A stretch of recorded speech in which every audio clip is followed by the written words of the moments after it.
Hello mga ka-agribis! Narito po tayo ngayon sa panibago nating video kung saan ituturo ko sa inyo ang pagpaparami ng superworm. Ito po ang inyong lingkod, John Paul Cabangan, isang agri-entrepreneur at may-ari ng iFarm Agribiz and Food Products. Ang superworm at iba pang uri ng insekto ay hindi lang kilala bilang pagkain ng iba't ibang uri ng hayop, kundi kilala na rin ito bilang pagkain ng tao. Lalong-lalo na ang superworm na kung saan ginagawa ito bilang chichaworm or worm chicharon, na ngayon ay usong-uso dito sa Pilipinas at lalo na rin dito sa Mindanao. Sa katunayan, isa po tayo sa naging pioneer kung saan nagpo-produce po tayo ng insect food snacks na tinatawag nating Grabbilicious Chichaworm. Ang Grabbilicious Chichaworm ay isang insect food snack kung saan na-i-develop ito sa patuloy nating pag-aaral na ma-i-develop ang product na ito. Ito po ay suportado po ng USMA-TBI or Agri-Aqua Technology Business Incubation na isa pong programa ng Department of Science and Technology. Sa video natin ngayon ito ay ituturo ko kung paano ba natin paramihin or paano magparami ng superworm. Ang darkling beetle or Zophobas morio ay isang uri ng insekto na tinatawag din nating superworm. Ang superworm ay ang larval stage ng darkling beetle, kung saan ang darkling beetle ay ang adult stage nito at ito rin ang nangingitlog at magiging larva. Ang darkling beetle ay may 4 life stages. Simula sa itlog, magiging larva, magiging pupa, at magiging adult beetle. Ang superworm or ang larval stage nito ay hindi ito yung stage kung saan sila ay nangingitlog. Ang adult or beetle lamang ang may kakayahang mangitlog para magparami. Ang mga itlog ay napipisa sa loob ng 1 hanggang 2 linggo upang maging larva. Ang larval stage or kilala nating superworm ay hindi po ito kusa nagiging pupa. Kailangan pa po itong peresahin para maging pupa or kailangan itong i-isolate para magsimula yung kanyang metamorphosis sa pagiging pupa at sa pagiging adult.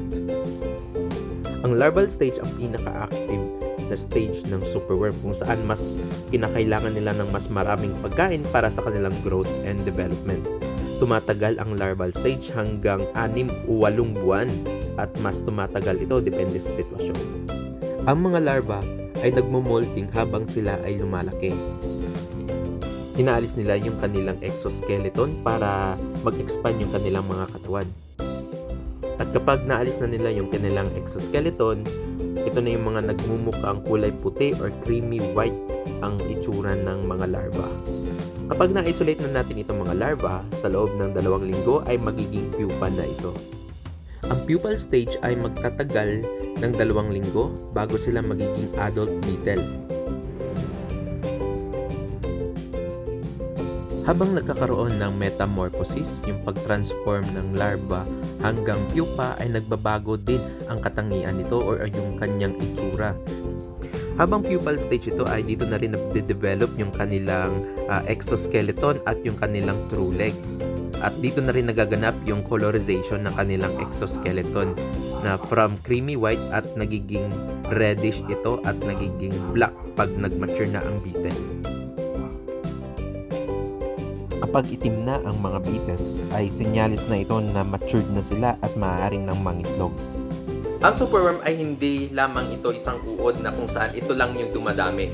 Isa po itong larval stage ng darkling beetle kung saan yun po yung nangingitlog hanggang maging isang larva kung saan yung larva ang mas kilala nating bilang superworm.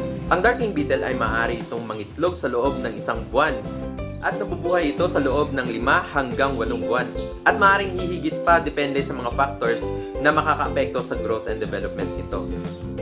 Ang itlog ng darkling beetle ay mapipisa sa loob ng 1 o 2 linggo at magiging ganap ito na kilalaan nating superworm.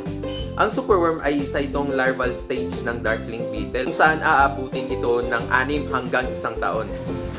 Ang superworm or larval stage ng darkling beetle ay hindi po ito kusang nagiging pupa. Hindi ito katulad sa ibang insekto na kung saan ang larva ay kusang nagiging pupa bago maging adult. Ang superworm or larva ay kailangan pa nating i-force ito para maging pupa.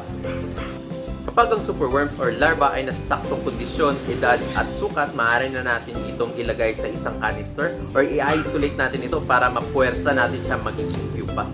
Isa sa mga pinakamahalagang hakbang sa pagpaparami ng superworm ay yung pagpupuwersa. Yung pagpupuwersa nating gawing pupa yung ating mga superworm or itong mga larva. So, ito madalas nating nakikita sa mga iba't ibang pet shop na malapit sa ating mga lugar na ipinapakain sa mga isda, mga tarantula, mga hamster. Ito yung ginagamit yung superworm. So, paano natin ito mapuwersang gawing pupa?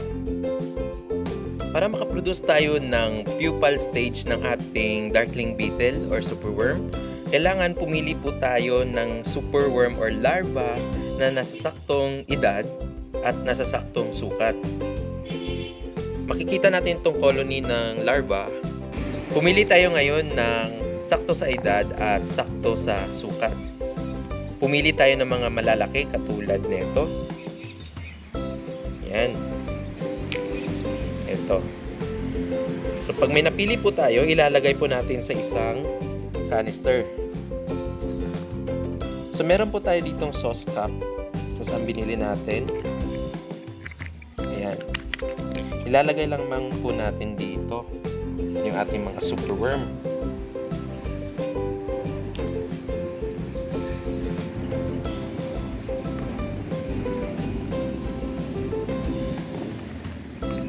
Ayan. Saktong-sakto lang po yung ating canister kung saan ma-isolate natin yung ating superworm.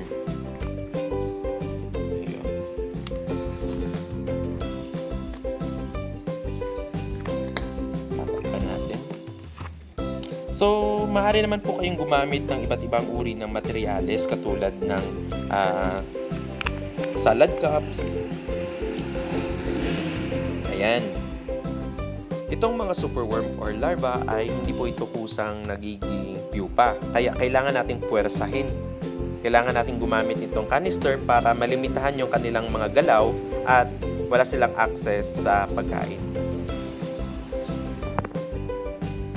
Bakit nga ba natin gagamitin itong canister or itong lalagyan na ito para magiging pupa ang ating larva?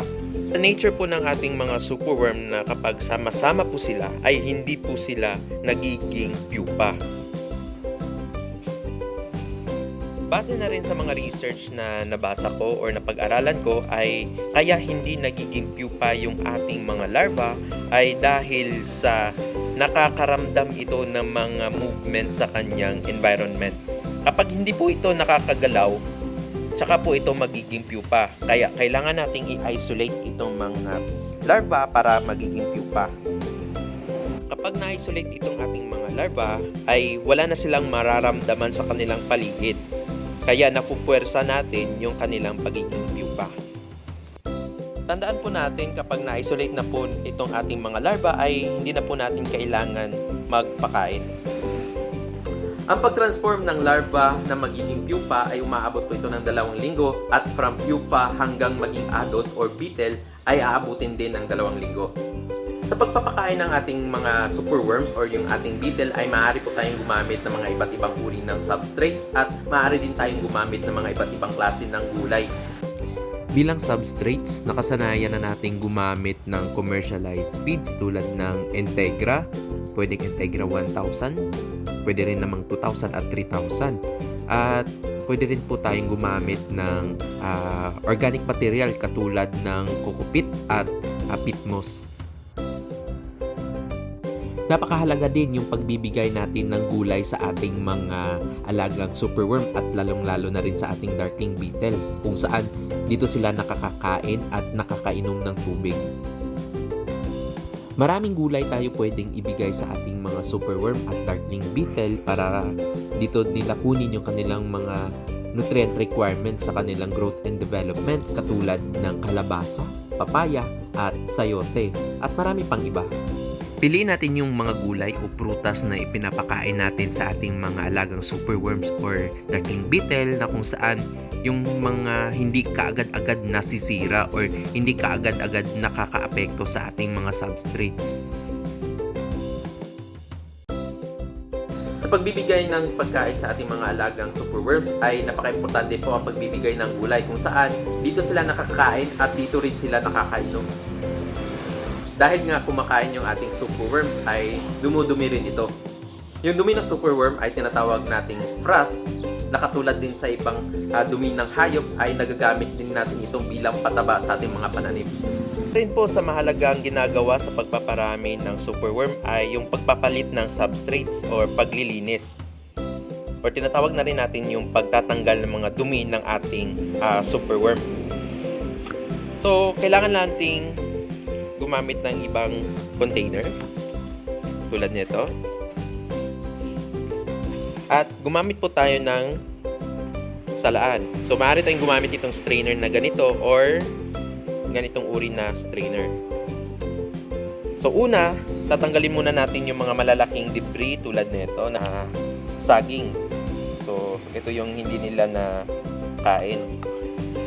So, naibigay ko ito kagabi, isang buong saging. At ito na ngayon. Almost, siguro nasa mga 20 hours. Ito yung natira. Ayan.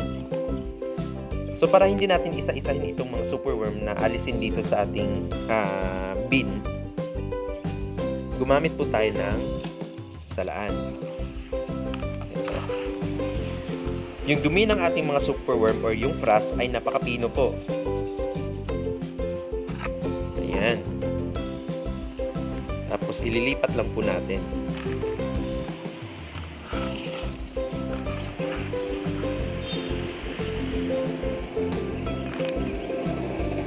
Hanggang sa maubos natin itong mga superworm dito. Yan, kung nakikita nyo, naiiwan yung dumi ng ating superworm.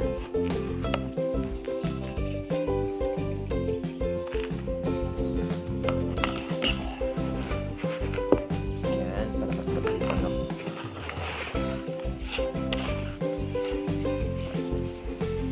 So, huwag kayong matakot, no, na maghawak nitong superworm ay hindi naman po ito nangangagat.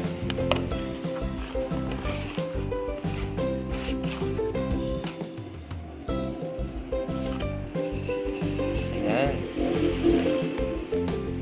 Ayan. Naalis na natin yung dumi ng superworm. So, ngayon, malinis na dito. Kapag naalis na natin yung dumi, ito ngayon sa panibagong bin nila, maaari na po tayong maglagay ng panibagong substrates. Sa pagpaparami ng superworm ay maaari po tayong gumamit nitong planggana dahil hindi naman po sila nakakaakyat. Maliban dito sa planggana, maaari din po tayo gumamit ng iba pang lalagyan katulad na lamang nito. So mas secure ito dahil merong takip.